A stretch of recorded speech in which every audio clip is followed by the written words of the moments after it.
We all face some types of fears in every stage of life. Those fears keep us stuck at some levels and prevent us from further success or higher levels. As we know that everybody experiences unique types of fears that affect our desires, our decisions, and our actions. Here is the list of some everyday fears that keep us stuck. So let's go and find out about them. Fear plays a huge role in shaping who we become. It affects the decisions we make, the actions we take, and the outcomes we achieve. Fear signals threat, and as a result it leads to avoidance. Avoidance, in turn, translates into evading challenges and missing opportunities for learning and growth. Eventually, it could lead to social isolation, professional stagnation, spiritual lethargy, and chronic dissatisfaction with life. But the fear referring here is not the biological, amygdala-based, stimulus response fear that we experience when we see a snake or a spider. The fear referred here is the type that becomes an obstacle to growth and achievement. Here are some of these common everyday fears. Number 1. Fear of failure. The satisfaction that comes with pursuing a goal can be easily outweighed by the fear of failing. Preoccupied with the aftermath of failing, which according to research, includes experiencing shame, disappointing others, and being bereft of a desired future, people with fear of failing may choose to play it safe.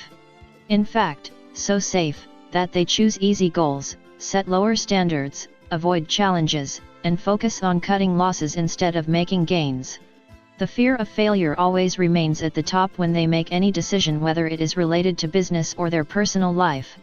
It is a big hurdle in taking risks because they think that risk would always end out in failure and it can't give them fruitful results. They avoid adventures as well. Number 2. Fear of success. Fear of failure can undermine success. But so can fear of success. With success comes enormous responsibility. Success makes you more visible and as a result more vulnerable. The expectations for continued success are higher, which means sustained and ceaseless effort is required. No time to rest, no forgiveness for failures, no room for weaknesses.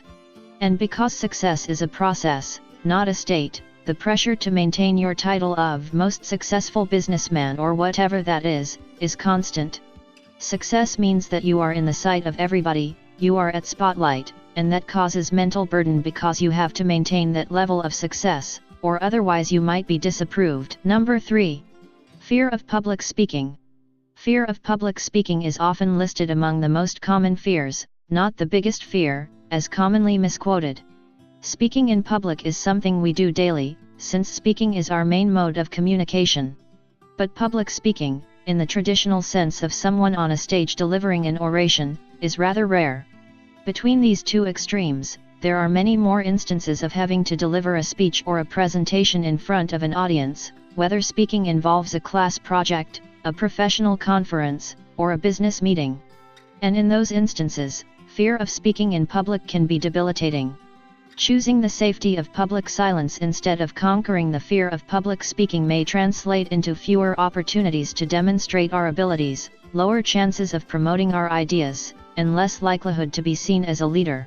Whenever you feel uncomfortable standing out in public to speak, you will decide to avoid that for the next time. But actually you should confront such situations to overcome your fear. Number 4. Fear of rejection.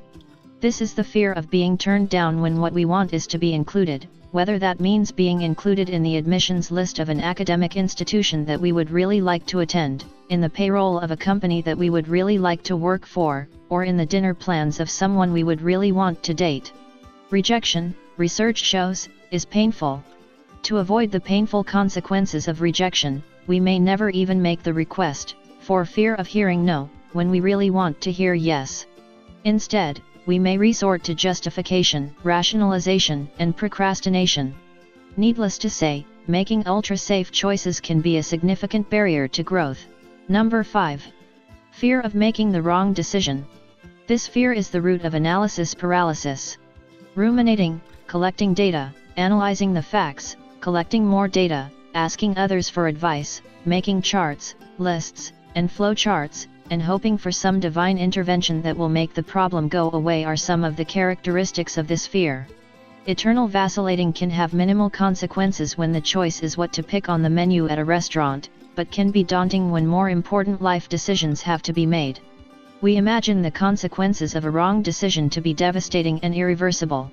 And what doesn't allow breaking the endless loop is when we insist on asking ourselves, am I making the right decision, instead of asking, am I making a good decision? Number 6. Fear of other people's opinion. We care a good deal what other people think, as we should. Caring about other people's opinions is what maintains the social contract within a cohesive group intact.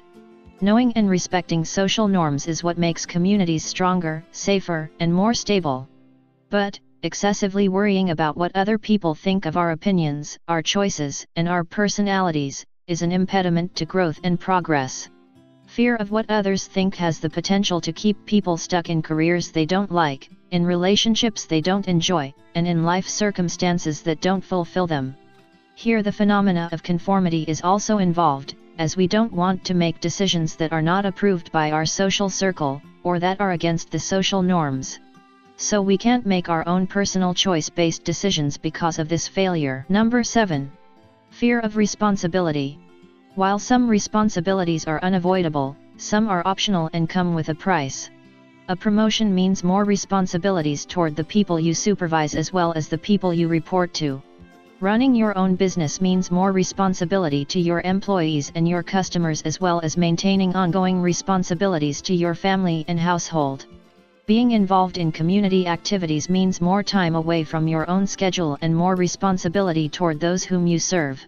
And more responsibility means more work, more headaches, more problems to solve, more scrutiny, and at the same time less freedom, less downtime, less play. But with less responsibility, comes less recognition, less fortitude, and as a result, less advancement.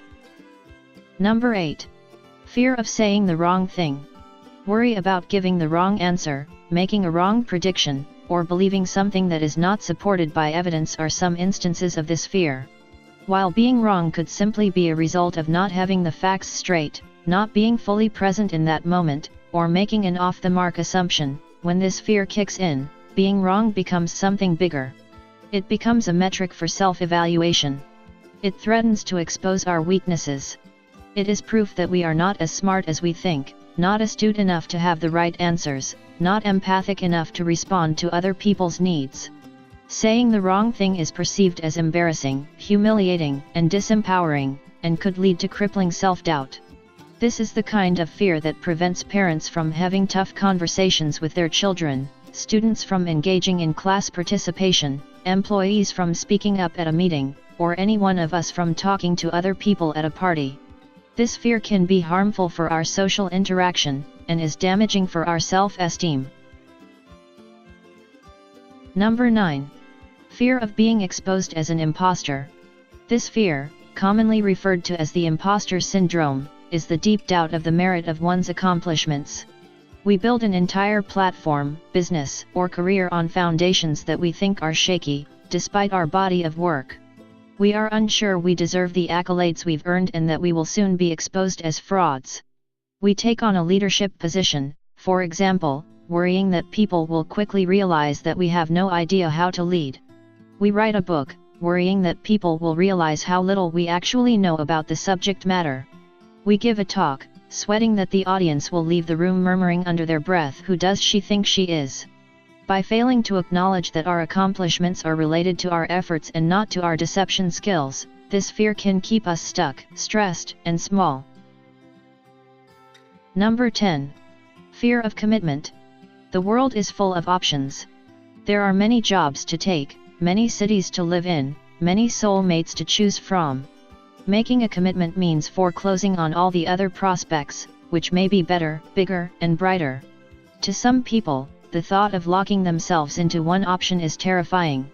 They perceive it as losing their freedom, autonomy, and flexibility.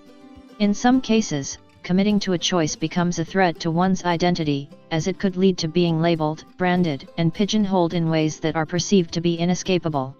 We fear that when we will make commitment, we may become slaves of the chosen options, career, or jobs. Number 11.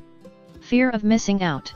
Unlike the other fears, which in most cases prevent us from taking action by playing it safe, this fear causes us to lose focus, overcommit ourselves, and deplete our resources. While fear of commitment makes it difficult to make a choice, fear of missing out makes it hard to say no to choices.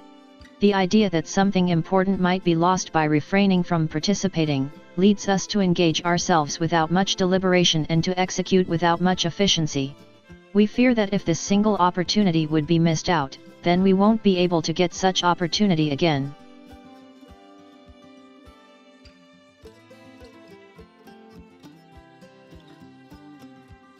Number 12. Fear of challenge. This fear prevents us from moving to the next level for fear that we will not be able to meet the challenge. The challenge could involve a job promotion, an academic course, a business opportunity, or a new activity. Fear of challenge makes the next level appear too hard to handle. It raises doubts about our ability to persist, it makes us worry that we will no longer derive joy from our involvement, and it increases the likelihood of abandoning our efforts. Moreover, the inability to meet the requirements of the next level threatens to eliminate the sense of accomplishment we derived from reaching mastery at our current level. Without challenge, however, there is no growth and no progress. This list of everyday fears that keep us stuck is not exhaustive, as each of us could experience unique fears that affect our desires, our decisions, and our actions. So, what do you say? Do you have any fear from this list? Thanks for watching this video. Please like, share, and subscribe to our channel. Stay happy.